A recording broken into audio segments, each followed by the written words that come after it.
I gave this lecture last December in Seattle, Washington, as the invited Wilhelmer Stephenson lecturer for 2018. We squeaked it in December.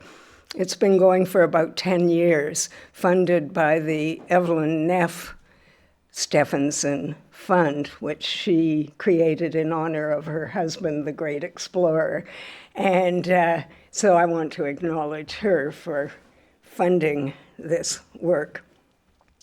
So I would also like to acknowledge that we live and learn on the territory of the Coast Salish First Nations, and I'm going to give them in a little different order this time. Sauk, because I work with them, Kwasamson and Lokongwin, and I've missed one out, Sianu. So thank you to them for allowing us to work and learn on their territory. So Wilhelmer Stephenson was acknowledged as a great explorer. He was born in Iceland, but moved at a young age to Gimli, Manitoba. And so I always like to claim him as a Canadian. And he did some wonderful work in the North, and he was known as the Arctic Dreamer, and he wrote about 50 publications on the North. So he's a fitting person for me to acknowledge in this work. Nearly 100 years before him was John Ray, who was born in Orkney, so I have a special connection to him, and I'm now working on a John Ray Center for Research on Climate Change in the North, which might be in Orkney. There's a lot of vying for where it's actually going to be. But this is his birthplace in Orfeur, Orkney, and Ray was known for learning from Northern people, and Stephenson took his cue from Ray, because Ray survived and was able to succeed in his explorations because he listened to Northern people, and he learned from them. And I love the sculpture in the St. Magnus Cathedral in Kirkwall, Orkney, because there's John Ray wearing moccasins, and moccasins right up to his knees, and all Inuit clothing, and obviously keeping warm by doing that. So Ray and Stephenson all learned how to live in the Arctic from Northern people. So this is one of the expeditions in search of the Franklin expedition by Charles Francis Hall. And so you can see what they learned from Northern people. They learned to use dogs, they learned to sew their clothing, they learned to hunt and fish and go out on the ice. There's seals in the foreground. They learned to travel by umiak and dog team. And so they basically learned how to survive in the Arctic. And my premise is that climate researchers are the new explorers in the Arctic. Many of those climate researchers went to the Arctic, measured ice loss, measured all the dynamics of the ecosystem, and I have no quarrel with that, but they ignored the fact that there were people living there. Whereas I think that the successful climate researchers, the ones who get a really good overall holistic picture of what's going on in the Arctic, and let's face it, that's what will be going on in the lower latitudes, do it by listening to Northern people. So this, in large part, our survival and future depend on the lessons we're learning from the North on the front lines of climate change and biodiversity loss, and how to thrive and adapt in conditions of dramatic uncertainty and change. So this is what I'll talk about today. I hope to get it into half an hour, but I'm not sure I will. So I'll talk about how learning from Northern people, traditional ecological knowledge and local knowledge, and how we learn about climate change through that knowledge. I'll talk about the way my research from basically the beginning of my academic career has led up to my current research that Walter in the background is now going to be working on as my postdoc. And that current research is Northern knowledge for resilient, sustainable environments and adaptation in coastal communities. So what we talk about is indigenous knowledge, traditional ecological knowledge, and local knowledge. And the problem here is that some knowledge systems have traditionally, I shouldn't use the word traditionally, have always been privileged over other knowledge systems. And that poses a real problem for us learning about the environment in the North. So northern people are the canary in the coal mine of the planet. They are experiencing the impacts of climate change first and greatest.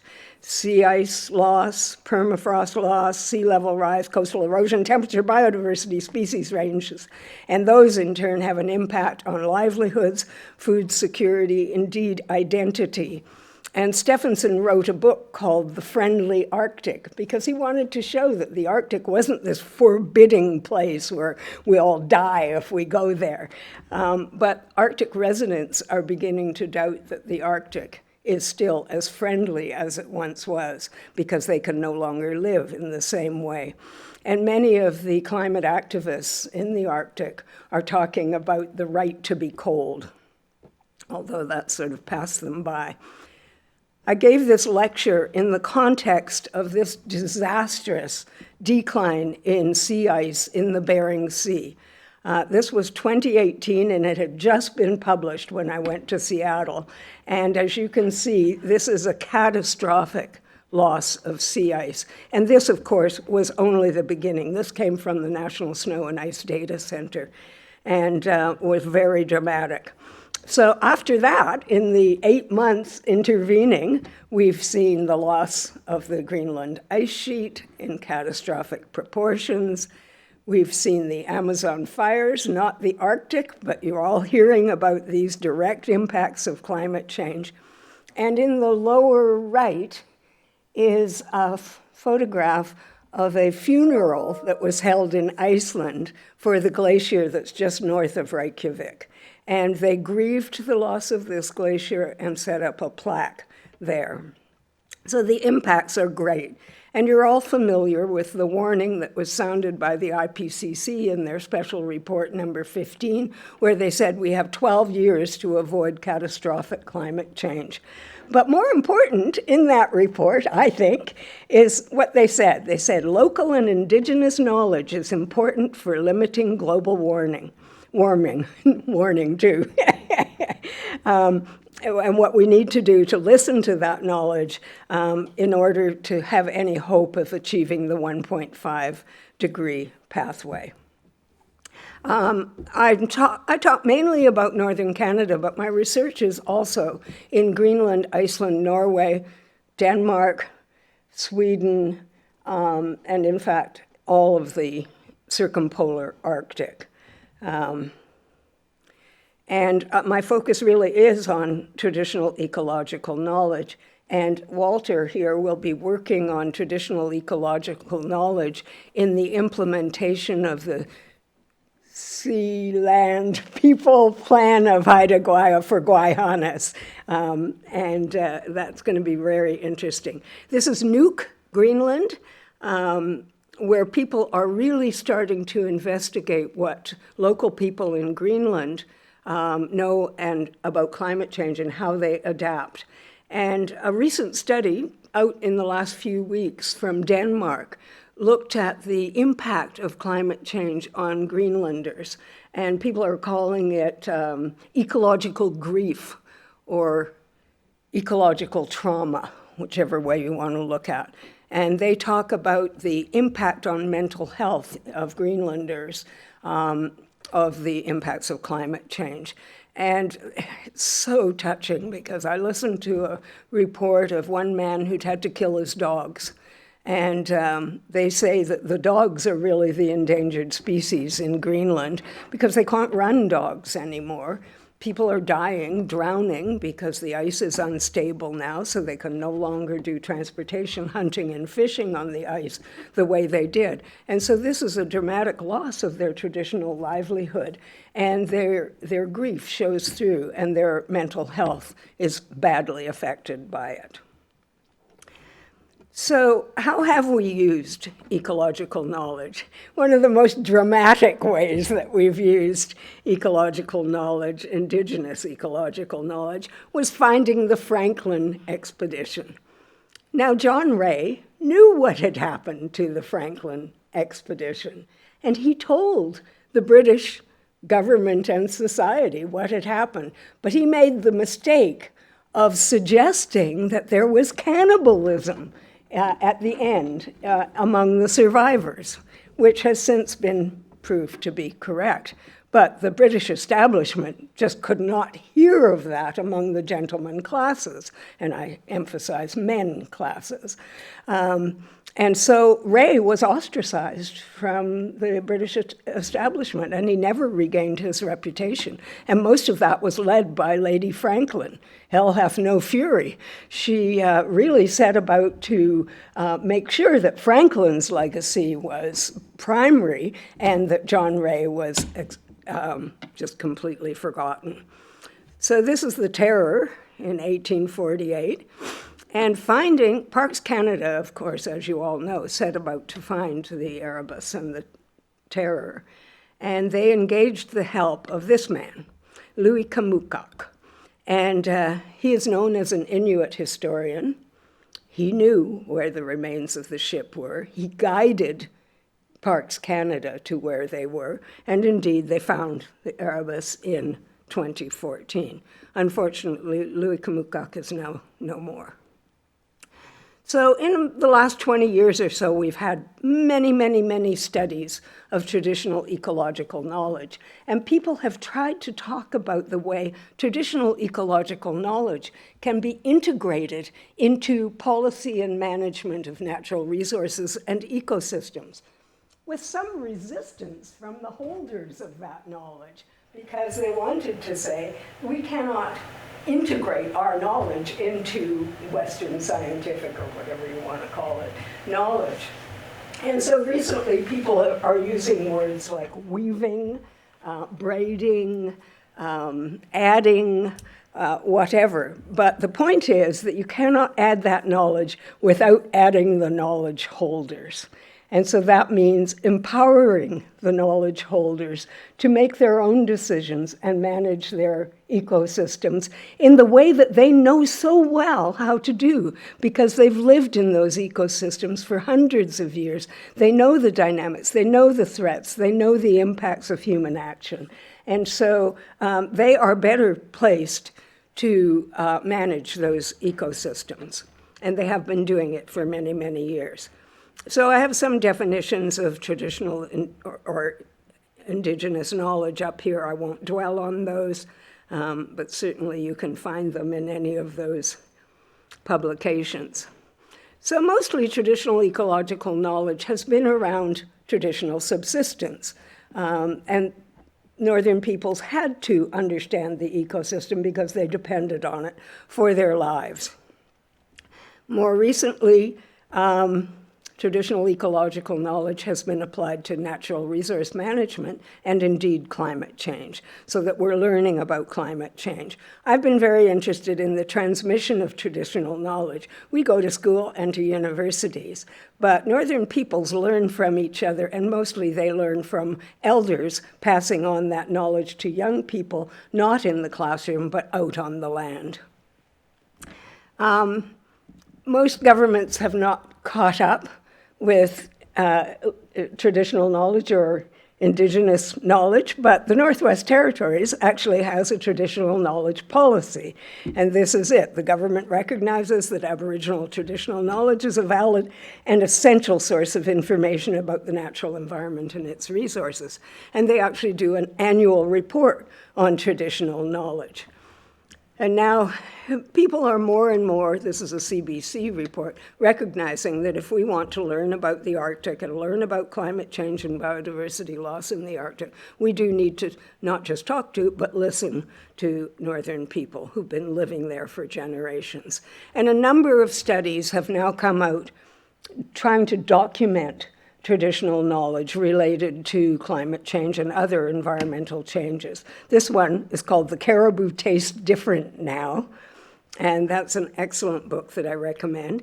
Ashley Consolo Wilcox, whom Chris and I have both worked with, did a film and a study called Lament for the Land, again on the mental health of people in Labrador as a result of the impact of climate change. This was field work that I and my co-researcher Astrid Ogilvie did quite a long time ago. And we went into a home and they talked about this knife that they used for making snow houses. But they said that the snow is no good anymore and they can't make those houses. This is the I still can't get my mouth around some of these words, Trails project that Sherry Gearhart from the University of Colorado did. And she fitted hunters with GPS recorders. And so she was able to track where they went and the conditions that existed where they went. Wonderful study. And some of our very own students here have done projects on Indigenous knowledge. One, Neil McGrath, wrote about Indigenous knowledge and environmental co-management in Yukon, and we've had several others. So co-management is one of the more recent attempts to incorporate traditional knowledge through cooperative management between governments and knowledge holders. Unfortunately, it doesn't always work.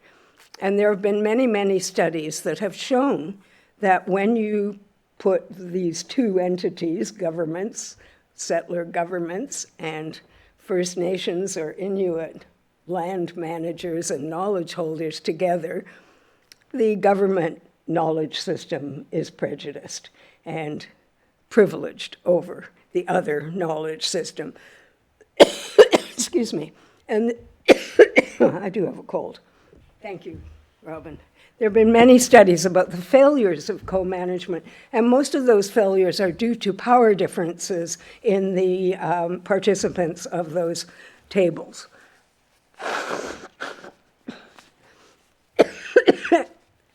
And also this forlorn attempt to integrate knowledge.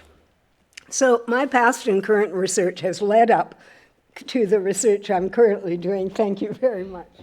And I'm not going to go through these in any detail because most of you know about most of my research.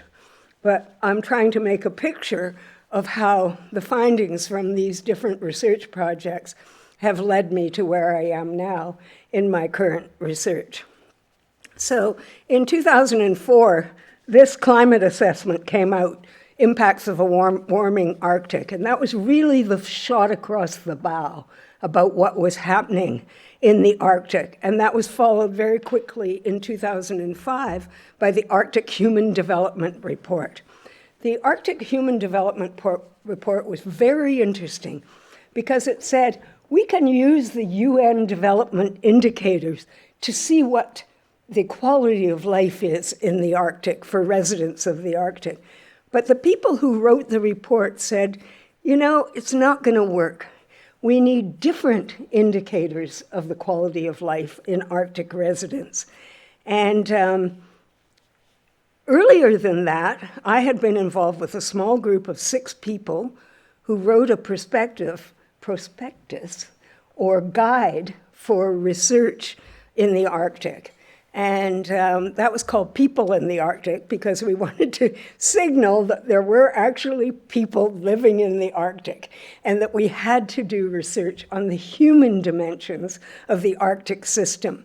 And so that really set the stage for some of these subsequent publications. By the way, we met at a Northern Lights lodge in northern Alaska. It was one of the most beautiful places I've ever been to. And they also had sandhill cranes there. And we had to work all day and, for about 4 days on writing this prospectus in this gorgeous environment. About the same time in 2004, I did a study in northern BC called Competing or Conflicting, the reviewers never liked conflicting, knowledge systems in the Pacific Northwest. And there I really documented the way in which First Nations had been living in these environments for centuries, knew all about them, and then religion came, Missionaries came, the settler governments came, the Dominion government came, and they completely overrode that knowledge and undermined the institutions that First Nations had for managing their environment and for sharing the products of that management among themselves. And many studies have recently, like Charles Menzies, documented how disastrous that was for the ecosystem, and especially in fisheries on the coast. So I talked about this conflict between DFO primarily, the people in the north just despised DFO, and the colonial governments for the way they undermined policy. So my claim was that First Nations knowledge systems guide ancient management regimes that govern access, rights, and responsibilities, in other words, governance.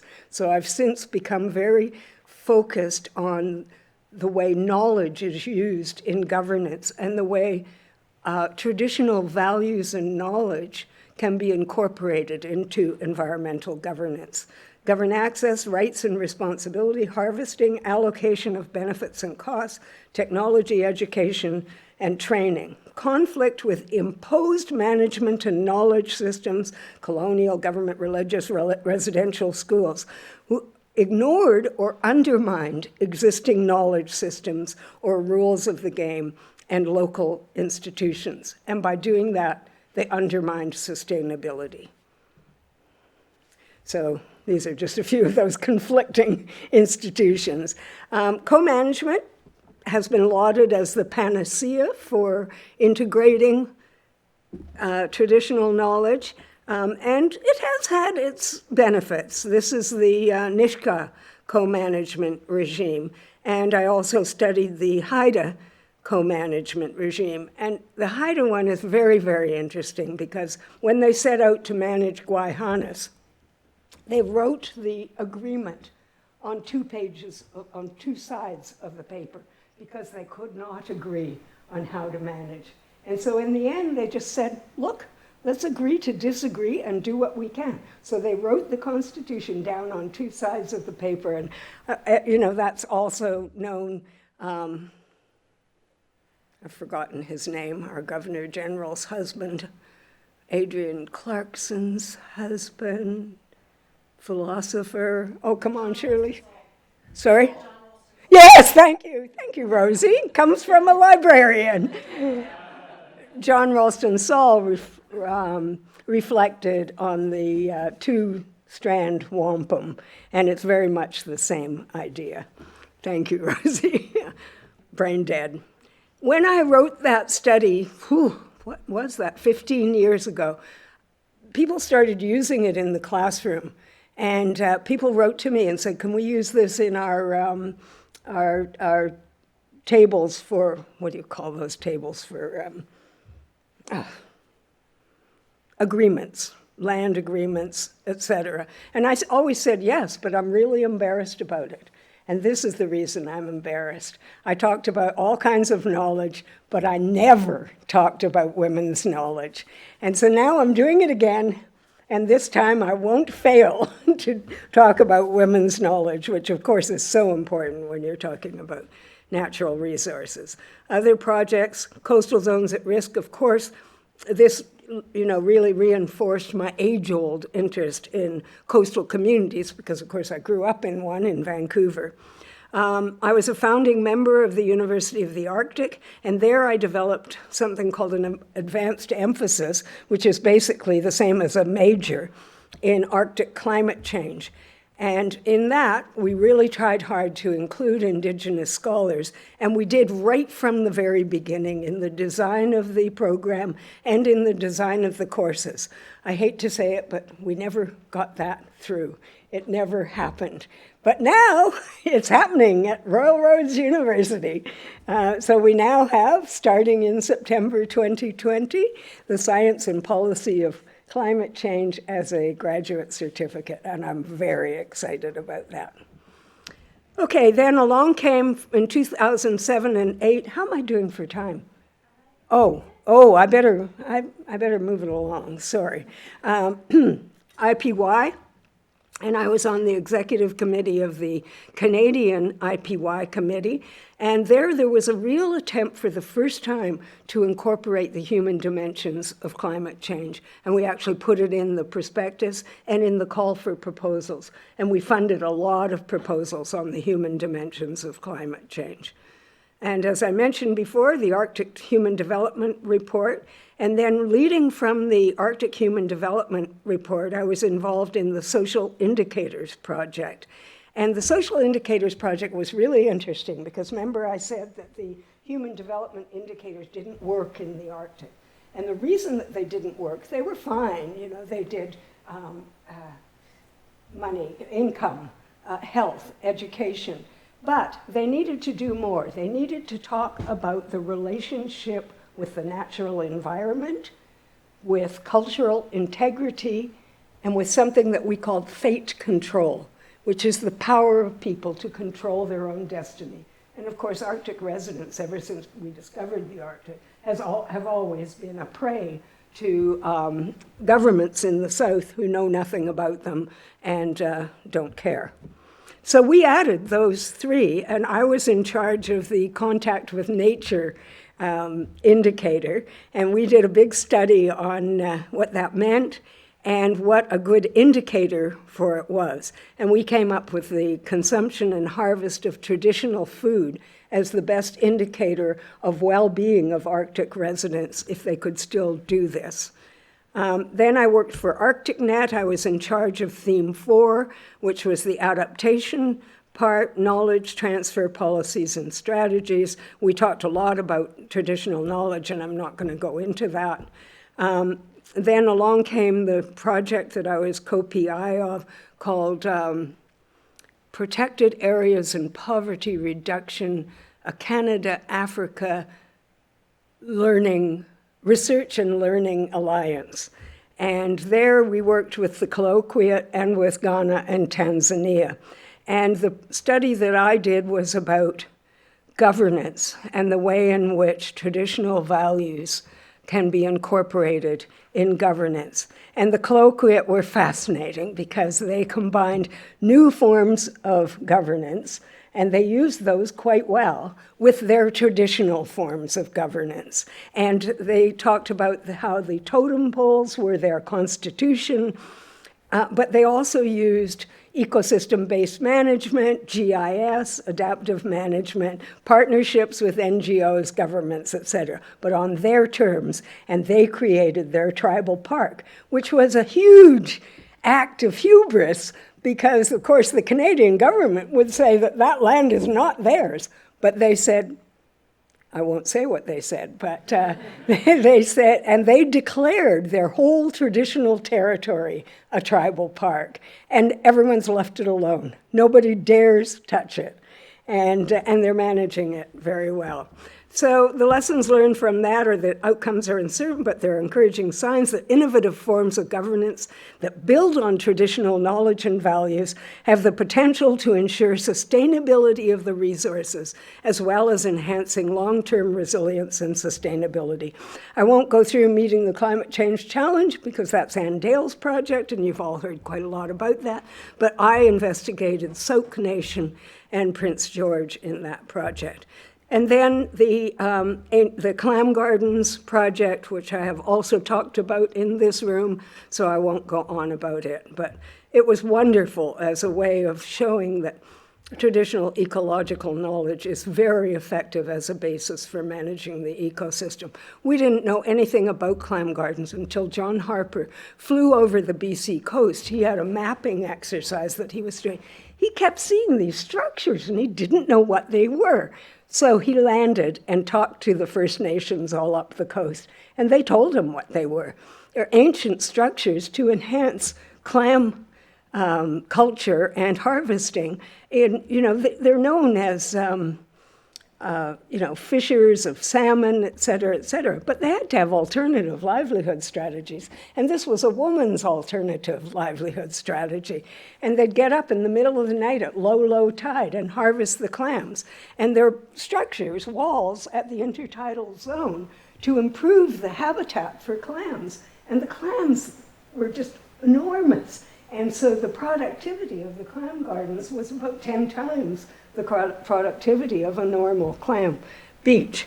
And it really was the first time that British Columbians have a tendency to think that First Nations sat around and told stories and raked in all the wonderful bounty of their environment, when in fact they were very knowledgeable. They were very knowledgeable managers of their environment in a very active way, and they seeded salmon streams. They created these wonderful habitats for clams and other shellfish. So it really blew the traditional feeling about the passive hunter-gatherers that First Nations were. So I'm going to stop that.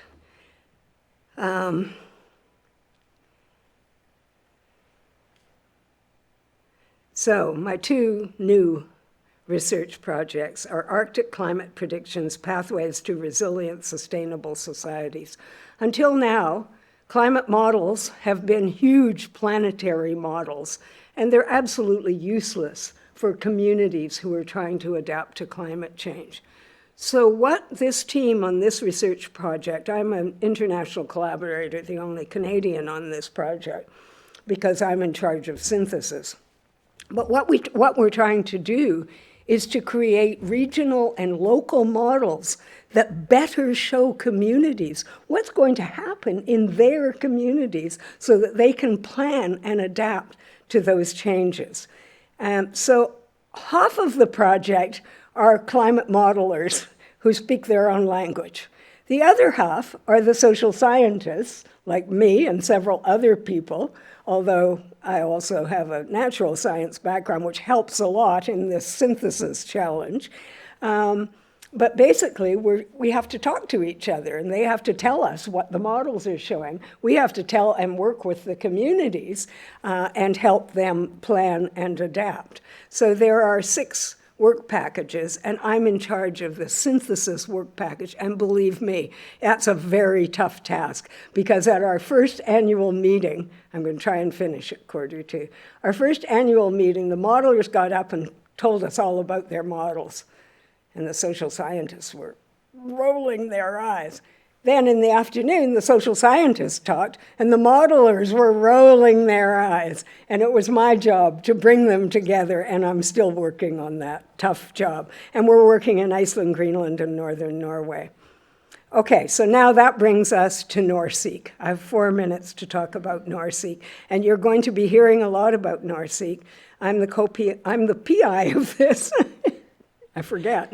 I've been working with Astrid for so long that we've changed roles. One of us PI, the other's co-PI. Northern Knowledge for Resilient, Sustainable Environment and Adaptation in Coastal Communities. I love this photograph of this Airedale and those dogs hated that Airedale because she was different, but she would not be left at home. She really wanted to run with the Huskies. So this is an interesting project because it's both synthesis and new knowledge. It's both historical and current and future. And so we're talking to people about how they have adapted to past changes, past dramatic environmental, social, and economic changes, and how that adaptation helps them deal with future changes. So, and the overarching question is, how can governance systems be designed and implemented to incorporate local, indigenous, and scientific knowledge in order to promote adaptive capacity, resilience, and sustainability in the face of rapid social and ecological change in northern coastal communities? I'm not going to go through the methods or any of that. Our case study communities are Haida Gwaii, Iceland, Norway, and Scotland, Orkney, and there are photographs of all of those places. This is the Tuktoyaktuk underground locker. I had to go down a ladder that was about 50 feet underground on an icy runged ladder. I really thought I was going to die, but it was very rewarding.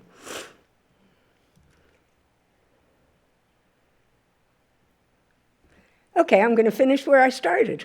We have much to learn from Arctic societies, communities, and people about how to adapt and thrive in conditions of rapid social and ecological change. Our survival may depend upon it. And of course, we'll be involved in reconciliation, won't we? And in acknowledgement, I want to thank the people and the critters of the Arctic.